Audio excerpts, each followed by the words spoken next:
What truly matters after a lifetime of fame? At 100, Dick Van Dyke has lived through extraordinary success, unforgettable roles, love, loss, and second chances. But looking back, it isn't the awards or applause that stand out most. It's the people who changed his life. And some of them may surprise you. I've never forgotten them. Each morning, I wake up eager to begin the day. I've lived over a century long enough to witness transformations in the world I could never have predicted. My career brought me more fulfillment than I ever thought possible. I've performed on stages across the globe and collaborated with extraordinary individuals. I've heard laughter from audiences in every corner of the earth. But those aren't the memories that stay with me most now. When you turn 101, fame begins to fade in importance. What remains are the people. People often ask me which role meant the most, or which show changed my life. I always smile at those questions, because the answer they expect isn't the one that truly counts anymore. The truth is, no achievement ever felt meaningful without someone there to share it. Someone who believed in me before the industry did. Someone who stood by me when success brought complications. Someone who reminded me, even after loss, that life still had pages left to write. I haven't been perfect. I've made mistakes, some that hurt the people closest to me. But if age teaches anything, it's that love isn't about avoiding failure. It's about remembering those who helped shape your journey. Looking back, I don't see my life as a Hollywood saga. I see it as a series of unforgettable individuals. Each arrived at just the right moment. Each left behind something I still carry. So tonight, I'd like to set aside the films for a while. Instead, I want to speak about the people who mattered most, not because they were famous or written about in papers, but because without them, I wouldn't be the person standing here today. The first was someone who knew me long before the world did, Margie Willett. When we met, there were no cameras, no red carpets, no crowds waiting outside. There wasn't even much money to speak of. I was just a young man from Illinois trying to figure out whether this dream of entertaining people could ever become a real life. Margie knew me before any of the things people would eventually associate with my name. Before Broadway, before television, before Hollywood. Before anyone had a reason to recognize me when I walked into a room. We were young, and like most young people, we believed we had more time than money. In our case, that was certainly true. I wanted to marry her, but I could barely afford to begin a marriage. Then, in 1948, an opportunity arrived in the strangest possible way. A radio program called Bride and Groom offered couples the chance to marry on the air. So on February 12, Margie and I were married during a live broadcast at the Chapman Park Hotel in Los Angeles. Imagine that. Years before television made my face familiar to millions of people, millions could listen as Margie and I began our life together. The program provided things we couldn't have afforded ourselves, including our honeymoon. At the time, it felt like an extraordinary stroke of luck. We weren't thinking about fame or what our lives might look like decades later. We were simply two young people trying to get started. And getting started wasn't easy. There were years when work was uncertain and money was painfully tight. I traveled and performed wherever an opportunity appeared, trying radio, nightclub work, local television, anything that might keep the dream alive and put food on the table. There was no guarantee that any of it would lead somewhere. At one particularly difficult point, Margie was pregnant while I was struggling to find steady work. She lost the baby. Then, after returning from the hospital, we discovered that we had been evicted from the little place where we'd been living. Those are the moments success tends to erase from the public story. People see where you eventually arrived and assume there was always a road leading there. There wasn't. Sometimes there was barely enough road to take the next step.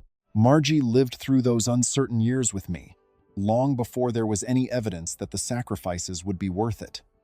Eventually, our family grew. We had 4 children, Christian, Barry, Stacy, and Carrie Beth. And with each child, the stakes became higher. I wasn't simply chasing a dream anymore. There were people depending on me. That changed everything. I worked because I loved performing, certainly, but I also worked because work meant groceries. It meant rent. It meant giving our children something more stable than the uncertainty Margie and I had known at the beginning. There were stretches when I took whatever opportunities I could find, and years later, I would remember how exhausting it could be, trying to balance earning a living with being the husband and father I wanted to be. Then, slowly, the doors began to open. I worked in local television, in Atlanta and New Orleans. CBS eventually brought me to New York. There were setbacks even then. I learned early that getting your foot through the door didn't mean somebody couldn't push you right back out again. But in 1960, Bye Bye Birdie opened on Broadway, and suddenly the years of uncertainty began turning into something neither Margie nor I could have imagined when we married. Then came the Dick Van Dyke Show. Success arrived, but it brought its own complications. The schedule grew longer, the demands multiplied. People began recognizing me. There were rehearsals, appearances, interviews, performances, and obligations that seemed to follow one another endlessly. The career we had once hoped would simply allow us to survive had become larger than either of us expected. And while I was becoming more visible to the world, Margie was living with the other side of that success. She had never been drawn to show business the way I was.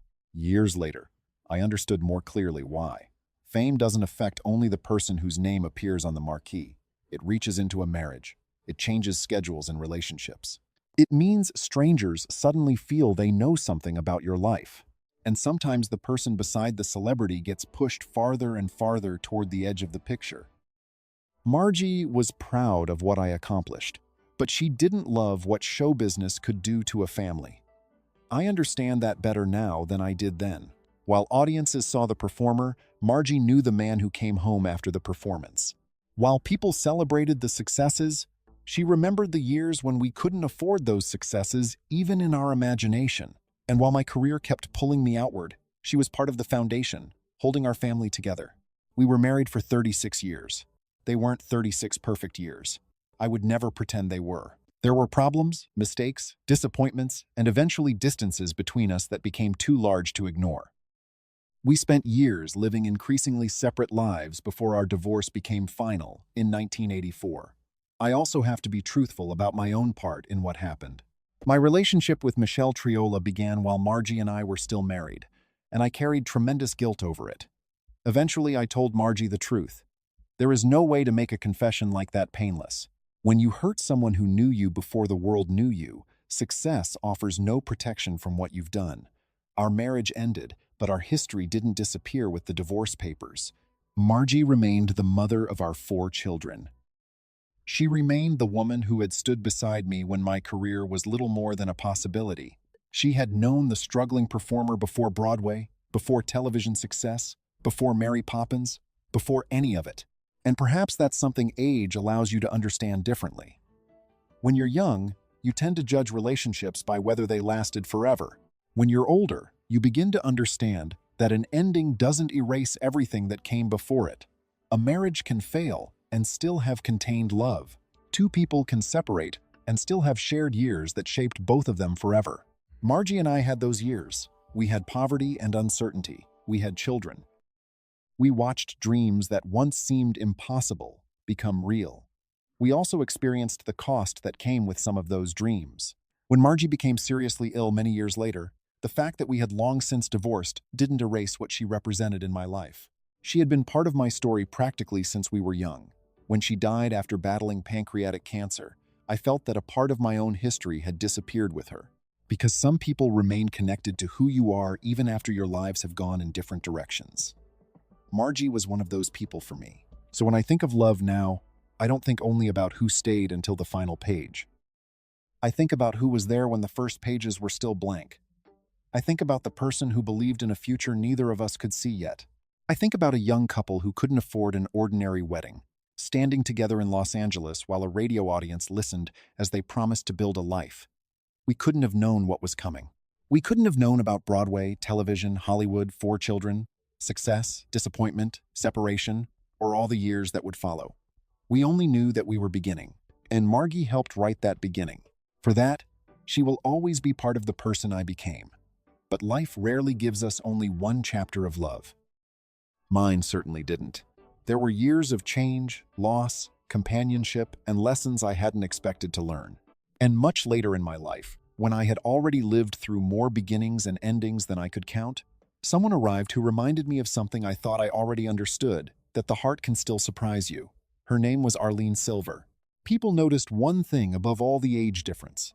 It became the headline whenever our names appeared together. Some laughed. Others doubted it could last. I understood their skepticism. From the outside, it looked unusual. But those watching from afar couldn't see what I saw. Arlene never treated me like a Hollywood icon. She didn't treat me like a man whose best days were behind him either. She simply saw Dick. That may sound small, but believe me, it wasn't. After decades of being recognized everywhere, being seen as an ordinary person became a rare gift. She brought peace into my life. We laughed, we danced, we enjoyed quiet mornings that never made the news. Those simple moments became the ones I cherished most. As I aged, I learned happiness doesn't always arrive with fanfare. Sometimes it walks in quietly, sits beside you, and makes you smile without trying. That's what Arlene gave me. People often ask if I worried about what others thought. Honestly, not much. At this stage, you realize other people's opinions don't have to define your reality. The only ones that matter are the ones shared over dinner or during a quiet walk. Arlene reminded me life keeps offering surprises, no matter your age. Love doesn't follow a calendar. It doesn't ask permission. And it certainly doesn't care about headlines. She taught me the heart can still open to something beautiful even after a lifetime. There's still room. There's also someone I could never leave off this list, my children. That might surprise some. Many would expect another celebrity name, but the older I get, the more I see that family outlasts everything. Movies end, TV shows fade. Awards gather dust, but being a father that never ends, I wasn't always the father I wanted to be. My career demanded time. I missed birthdays, school events, moments I'd give anything to relive. Those memories stay not because anyone holds them against me, but because I carry them. Thankfully, my children gave me what every parent hopes for: grace. They let me keep growing, keep learning, become a better father, even after they'd grown. Every conversation over the years reminded me love isn't measured by perfection. It's measured by showing up, listening, admitting when you were wrong. One of the greatest gifts of aging is the chance to say what you should have said years ago. I'm proud of you. I love you. Thank you. Those words grow more precious with time. People often assume my greatest achievement was making audiences laugh. I'm grateful I did. But if you ask me today what matters most, it wouldn't be a show or a film. It would be knowing my children, those who call me dad, understand exactly how much they've meant to me. Because long after the cameras stopped rolling, they were still there. And that kind of love lasts a lifetime. There was one relationship people often misunderstood. It wasn't romantic. It wasn't familial. It was built on trust. My friendship with Mary Tyler Moore. When people watched The Dick Van Dyke Show, they saw two actors playing a married couple. What they didn't always see was the deep respect between us, long before filming began. Mary was brilliant, flawless timing, effortless presence, even after hours of rehearsal. She pushed me to be better, not through competition, but by bringing out my best. We laughed constantly, sometimes so hard we ruined takes before the first line. Those are the moments I remember now. Not because they made TV history, but because they showed how much joy exists between two people who truly trust each other. Hollywood has a habit of friendships fading when the project ends. Ours didn't. Over the years, we watched each other age, celebrated triumphs, supported each other through hard times, and whenever we reunited, it felt like no time had passed. That's rare. Very rare. I've always thought that true love takes many shapes. It can be romantic, or the deep bond between parent and child, or the steady, unspoken support shared by lifelong friends. Mary was one of those constants in my life. She never sought attention, yet her presence made everything better. I'm thankful we met when my career would have taken a different turn without her, and my life would have held a little less joy.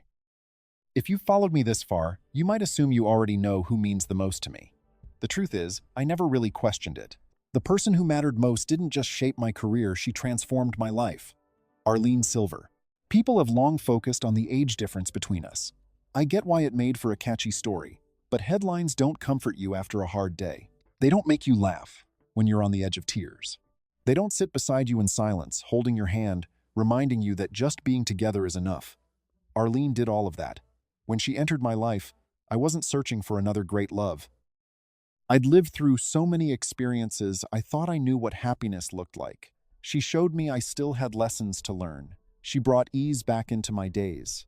She reminded me that aging doesn't mean giving up dreams, stopping dance, or closing your heart to new beginnings. We've shared countless simple moments: morning coffee, long talks, aimless walks. To others, they might seem ordinary. To me, they became the ones I cherished most. After more than a century, I've learned this. Love isn't about finding someone who makes life flawless. It's about finding someone who turns everyday moments into something meaningful. That's what Arlene has always given me. People often ask if I'd change anything about my life. Of course I would. Anyone who reaches this age with no regrets probably hasn't been paying close enough attention. I've made mistakes.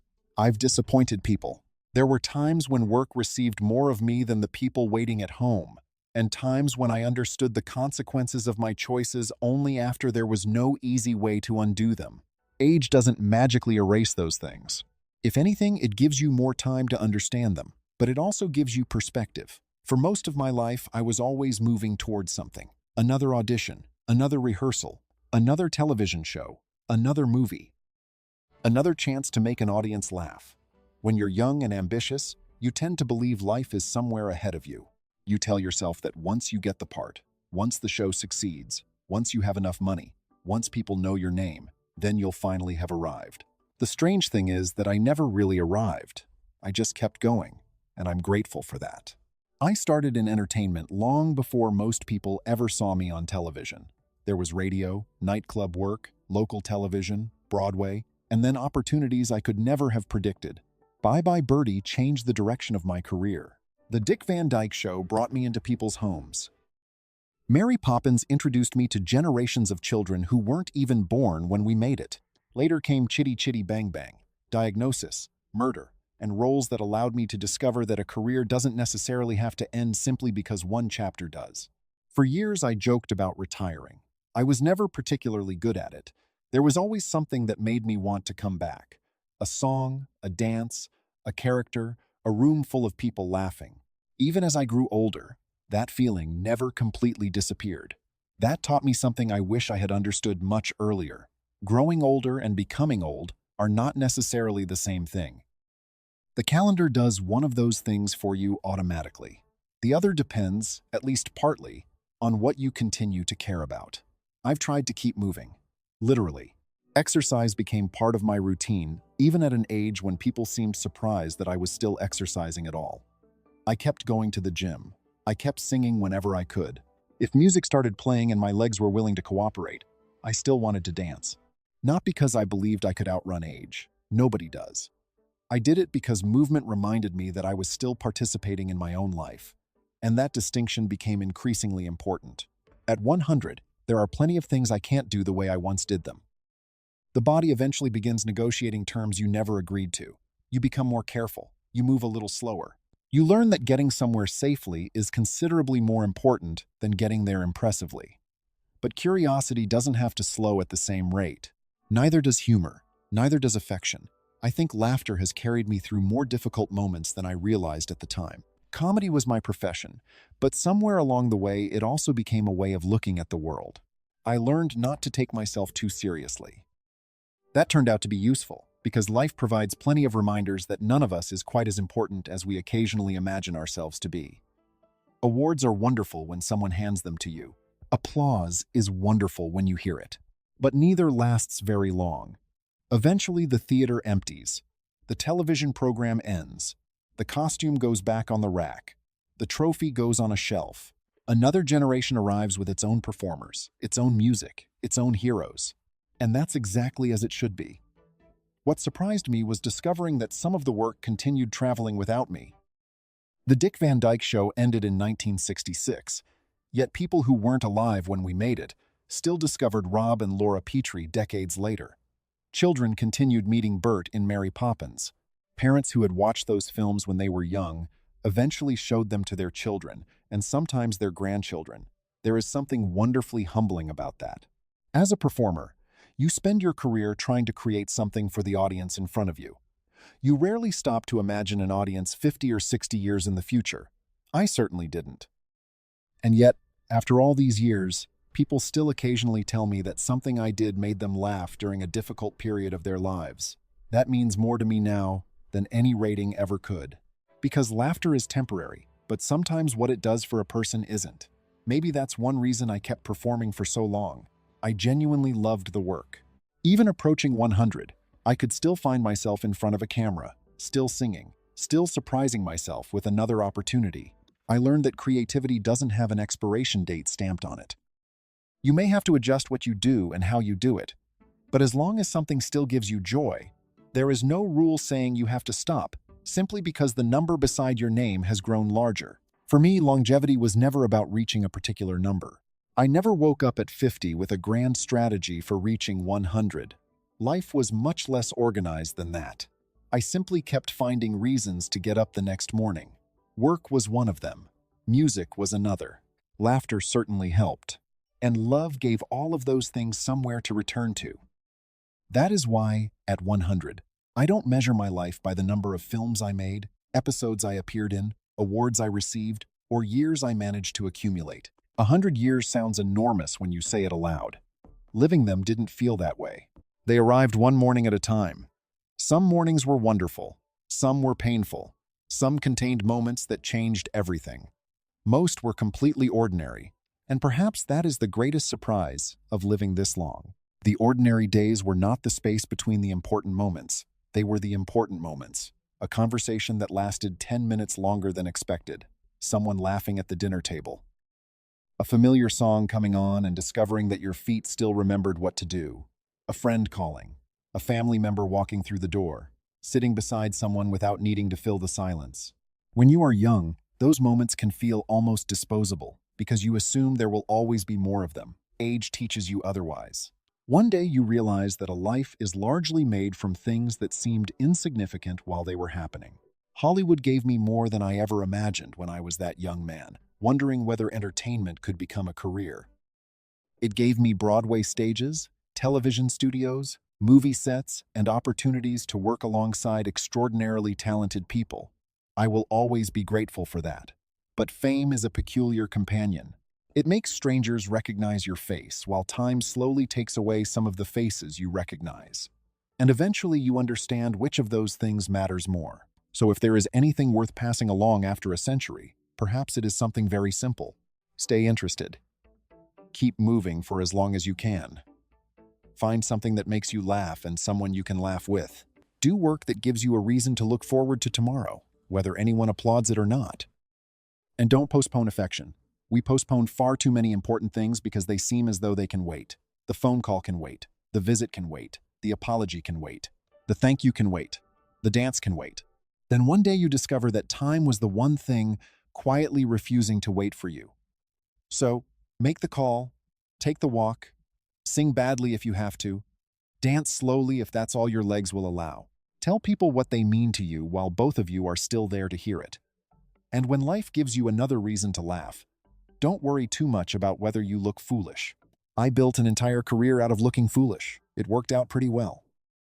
I've had a longer journey than I ever expected, through radio and Broadway, black and white television and Technicolor movies, through changing generations, and a world almost unrecognizable from the one into which I was born. I've watched entertainment transform around me. I've watched people I loved enter my life, change it, and sometimes leave it. I've experienced success I never imagined and made mistakes I wish I could correct. But after 100 years, I don't think a good life is one without regret. I think it is one in which gratitude eventually becomes greater than regret. And mine has. If people remember the shows, I'm grateful.